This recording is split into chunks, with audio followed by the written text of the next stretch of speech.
Assalamualaikum warahmatullahi wabarakatuh.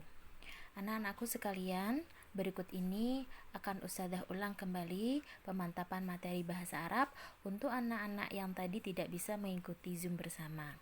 Baik, yang pertama adalah tentang amama dan waro'ah.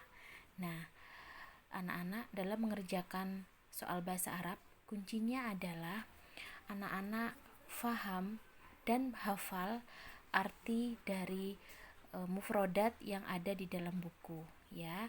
Mufrodat itu kosakata. Nah, karena nanti pilihan ganda, jadi kuncinya hanya itu. Anak-anak wajib menghafal arti dari tiap kata. Nah, di sini seperti amama, pasti masih ingat ya, artinya di depan. Waro'a artinya adalah di belakang. Baik, berikut ini ada sebuah cerita. Al-ustadzu yaqumu amamat talamidi. Nah, jadi al-ustadzu artinya adalah guru, yaqumu artinya adalah berdiri, amama artinya di depan, at-talamidi artinya adalah murid-murid. Nah, jadi jika anak-anak tahu arti dari tiap perkataannya, maka anak-anak akan mudah memahami apa arti dari kalimat tersebut. Nah, Ustazah lanjut pada pertanyaan ya. Jika ada pertanyaan, man yakumu amamat talamidi. Nah, untuk memahami ini, maka anak-anak harus tahu artinya, harus tahu arti dari kata tanya. Man artinya siapa, aina artinya di mana, ya. Hanya dua kata itu, kata tanyanya. Ya, jadi man artinya siapa, aina artinya di mana. Jadi man yakumu amama talamidi artinya adalah siapa yang berdiri di depan murid-murid. Maka menjawabnya jangan hanya jawaban singkat, jangan hanya al-ustadu. Nah, jadi nanti silakan dipilih jawaban yang paling lengkap. Nah, jika ada pilihan jawaban hanya al-ustadu, maka itu jangan dipilih. Jadi jawaban yang lengkap adalah al-ustadu yaqumu amamat talamidi, ya. Begitu juga dengan pertanyaan yang lain, ya. Ainal hammamu. Nah, kemudian anak-anak yang perlu ditekankan, maka menjawabnya adalah sesuai dengan cerita yang ada pada soal, ya. Ainal hammamu, al hammamu waro al fasli. Jika dalam cerita tersebut kamar mandi ada di belakang kelas, ya. Jadi jangan dijawab kamar mandi yang ada di rumah.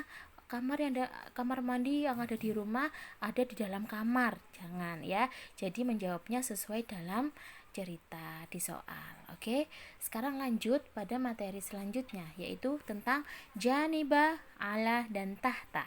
Nah, di sini juga anak-anak harus menghafal kosakata dan artinya. Janiba artinya apa? Di samping. Ala artinya di atas.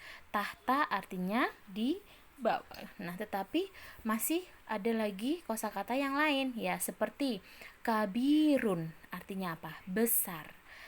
Dan di sini ada dua kata yang hampir mirip, ya. Kabirun dan kathirun, ya.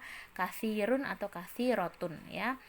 Kalau kabirun artinya besar, kalau kathirotun artinya banyak, ya. Tinggal diingat-ingat, jika pakai ba maka artinya besar, jika pakai sa maka artinya banyak, ya. Begitu juga dengan cerita seperti ini. Jika nanti ada sebuah pertanyaan, maka menjawabnya harus sesuai dengan cerita. Ustazah bacakan satu kalimat saja. Baitu Muhammadin kabirun. Baitu artinya rumah, Muhammadin artinya Muhammad, nama orang, ya. Kabirun artinya besar. Jadi rumah Muhammad besar. Kemudian jika ada pertanyaan, nah di sini juga anak-anak juga harus menghafal kalimat tanya, ya, seperti kaifa dan madza. Nah, kaifa artinya bagaimana, madza artinya apa. Baik, Ustazah bacakan soal yang nomor 1. Kaifa baitu Muhammadin? Maka pertanyaannya, maka artinya adalah bagaimana rumah Muhammad. Nah, Ustazah tekankan lagi, maka menjawabnya harus lengkap. ya. Menjawabnya harus lengkap. Jadi, jika ada pilihan jawaban yang hanya kabirun, jangan dipilih ya. Silahkan dipilih jawaban yang paling lengkap. Jadi, baitu Muhammadin kabirun. Nah, seperti juga ada pertanyaan, Mada janibal baiti? Nah, janibal baiti bustanun wasi'un. Nah, jadi menjawabnya yang lengkap, jangan hanya bustanun. Itu salah ya. Jadi anak-anak silahkan dihafal seperti warokun artinya daun, tapi artinya hanya daun. Ini kalimat kata tunggal. Jika aurakun artinya daun-daun ya. Aurakun ini untuk kata yang jamak, yang lebih dari dua. Seperti juga syajarun. Jika syajarun artinya hanya pohon, pohonnya hanya satu. Tapi jika asjarun maka artinya pohon-pohon ya. Silakan itu diulang-ulang, dihafalkan karena ini hampir mirip ya, syajarun dan asjarun.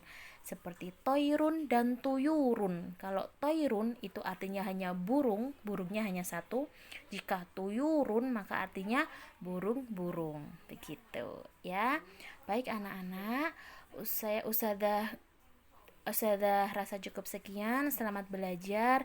Silahkan dihafal kembali, diulang-ulang kembali kosakata dan artinya supaya anak-anak nanti bisa mengerjakan ujian dengan lancar. Ya, jangan lupa mengerjakan ujiannya berusaha sendiri dan berusaha sejujur-jujurnya ya. Sebelum ujian jangan lupa berdoa. Baik, Ustazah akhiri. Wassalamualaikum warahmatullahi wabarakatuh.